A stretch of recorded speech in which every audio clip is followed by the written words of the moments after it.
Perkenalkan, nama saya Vivitania Guslau dengan NIM 2214201195. Saya merupakan mahasiswa aktif di Universitas Pembangunan Indonesia Manado, kelas A2 Keperawatan semester 2, Fakultas Keperawatan, Prodi Ilmu Keperawatan. Pada kesempatan ini saya akan membuat video untuk memenuhi ujian akhir semester pada mata kuliah Komputer Dasar dengan dosen pengampu Ner Hosea Gian Kaunang, STMkom.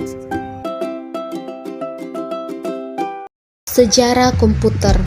Komputer pertama kali ditemukan pada tahun 1822 oleh seorang ahli matematika asal Inggris, Charles Babbage. Mulanya Babbage bermaksud untuk menciptakan sebuah mesin hitung bertenaga uap yang dapat dihitung tabel angka. Mesin tersebut kemudian ia beri nama The First English O dan digada-gada sebagai komputer pertama kali di dunia. Bentuk The First English O sendiri sangat jauh berbeda dari kebanyakan model komputer modern saat ini. Meski sedemikian prinsip kerja yang dimiliki, mesin tersebut sama seperti komputer modern, yakni maupun melakukan perhitungan, angka, aliasi, komputasi. Hingga pada tahun 1890, seorang penemu bernama Herman Hollerith merancang sebuah sistem kartu yang mampu menghitung hasil sensu AS yang dilakukan pada tahun 1880. Macam-macam komputer dari masa ke masa. Yang pertama, komputer generasi pertama pada tahun 1940 sampai 1956. Perangkat komputer yang pertama ternyata dikembangkan untuk desain pesawat dan peluru kendali. Komputer generasi pertama ini digagas oleh Konrad Zuse, seorang insinyur asal Jerman. Komputer ini menggunakan tabung hampa udara sebagai sikut dan drum pengetik untuk memori. 2. Komputer generasi kedua pada tahun 1956 sampai 1963. Diciptanya sensator pada masa ini mengubah wajah komputer generasi pertama. Transistor menggantikan tabung hampa dan memulai perkembangan komputer generasi kedua. Transistor jauh menggunakan tabung hampa dan kemungkinan komputer menjadi lebih kecil, cepat, murah, dan hemat energi bila dibandingkan dengan pendahuluannya. Selain itu, pada generasi ini juga dilakukan pengembangan memori inti mengetik. Secara umum, komputer generasi kedua sudah menggunakan bahasa pemrograman tingkat tinggi, kapasitas memorinya sudah lumayan besar, tidak membutuhkan terlalu banyak listrik, dan proses operasinya sudah cepat. Yang ketiga, komputer generasi ketiga pada tahun 1964 sampai 1971, pengembangan Integrated Circuit menjadi penada komputer generasi ketiga. Dalam pemakaian komputer generasi kedua, transistor membuat komputer jadi cepat panas. Hal ini menyebabkan komputer generasi kedua mulai ditinggalkan. Kemudian pada tahun 1954, Jack Billy menciptakan Integrated Circuit Chip atau IC. IC ini merupakan kepentingan kecil yang mampu menampung banyak komponen menjadi satu. Jadi komputer pada generasi ketiga menjadi lebih kecil, cepat, dan murah pada masa ini. Kemungkinan juga untuk di pasaran kekhayalan umum. 4. Komputer generasi keempat pada tahun 1971 sampai sekarang. Mikroprosesor menjadi terobosan dalam kedatangan komputer generasi keempat dengan menyentuhkan ribuan IC ke dalam satu keping silikon. Komputer generasi pertama yang biasanya hingga bisa mengisi seluruh ruang, komputer generasi keempat sudah muat dalam pengembangan manusia. Pada masa ini mulai muncul laptop yang sangat portable dan dapat dibawa kemana-mana. Seiring komputer-komputer kecil ini menguat, mereka dapat berhubungan untuk membentuk jaringan yang pada akhirnya mengawali perkembangan internet. 5. Komputer generasi kelima ini dalam kurung sekarang masa depan.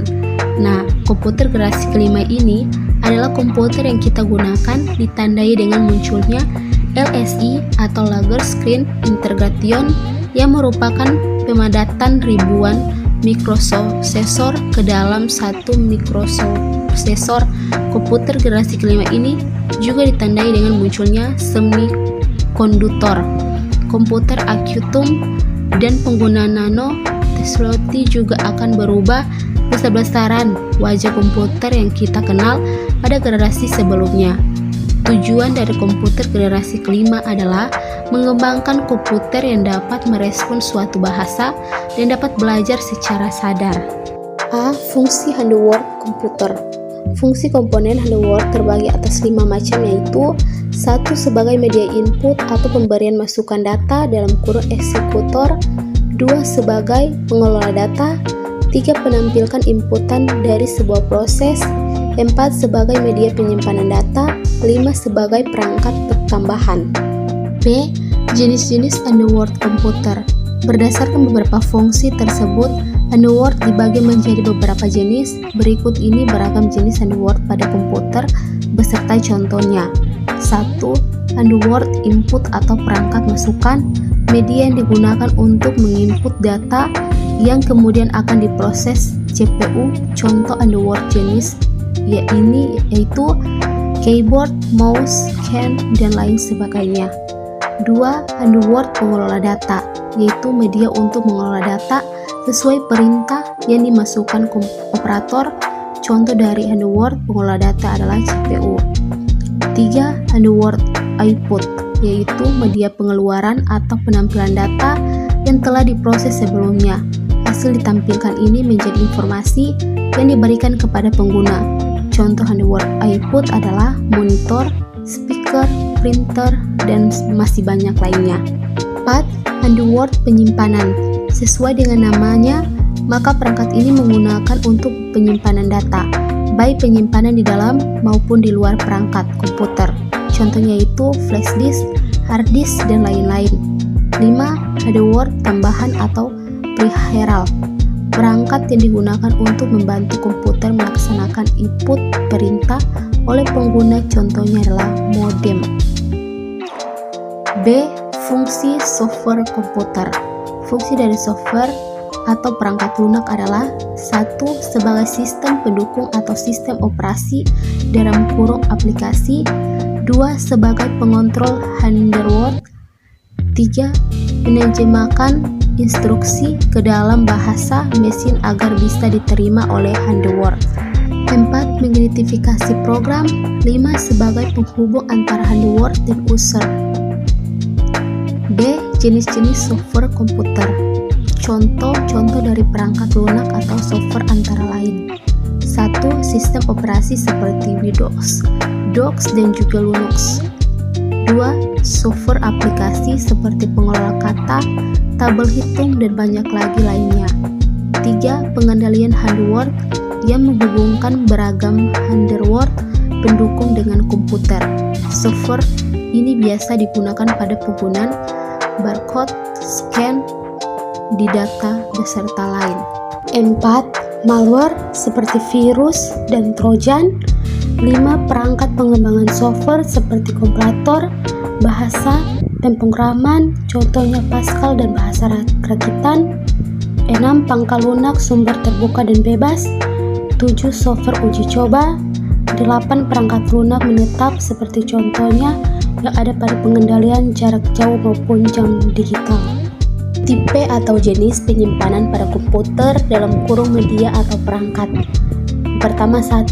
Penyimpanan mengetik, yaitu media penyimpanan yang termaksud ke dalam penyimpanan sekunder yang paling banyak dipakai pada sistem komputer modern. 2. Penyimpanan optimal, media yang menyimpan data komputer yang dapat ditulis dan dibaca dengan menggunakan laser bertenaga rendah. 3. Penyimpanan awan, media yang masih tergolong baru. Media ini bersifat online dan tidak menggunakan kapasitas data memori pada perangkat karena mereka menggunakan penyimpanan yang terdapat pada internet.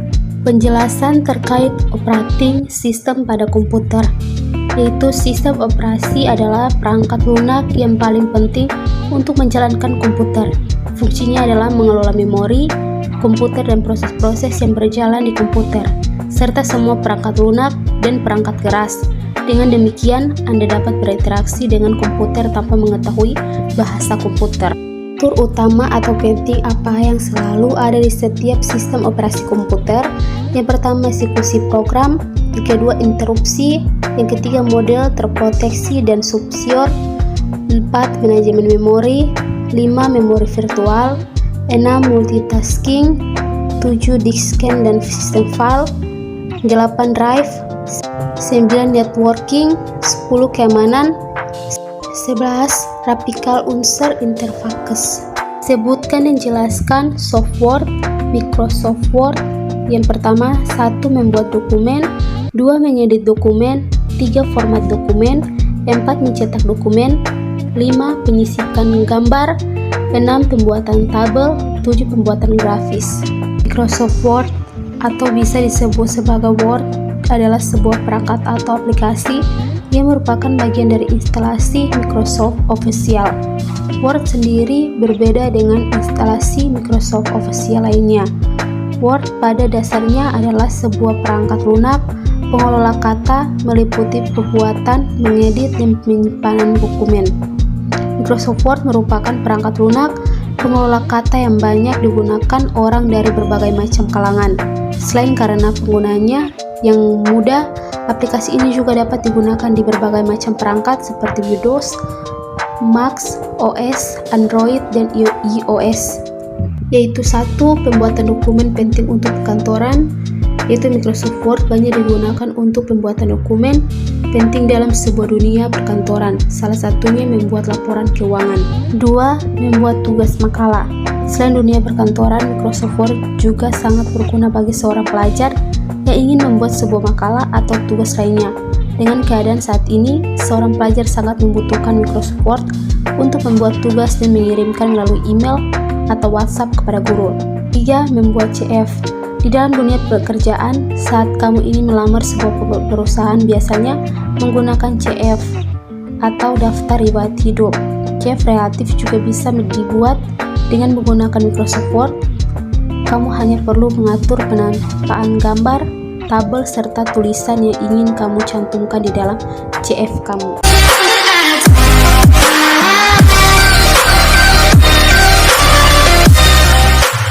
Dinas Pembangunan Indonesia Manado yang terletak di Jalan Walter Mogasi D6, nomor 129 Kota Manado, Sulawesi Utara, tempatnya di Kelurahan Bau Lingkungan 3 Manado, sangat strategis di pusat Kota Manado.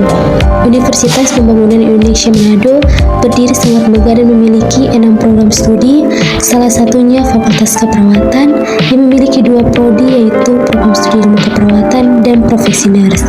Universitas Pembangunan Indonesia Manado memiliki laboratorium keperawatan dan didukung oleh sumber daya manusia yang berkompeten dan verifikasi Universitas Pembangunan Indonesia Manado. Memiliki dosen dan tenaga pendidikan dengan latar belakang S2 dan S3, lulusan dalam dan luar negeri.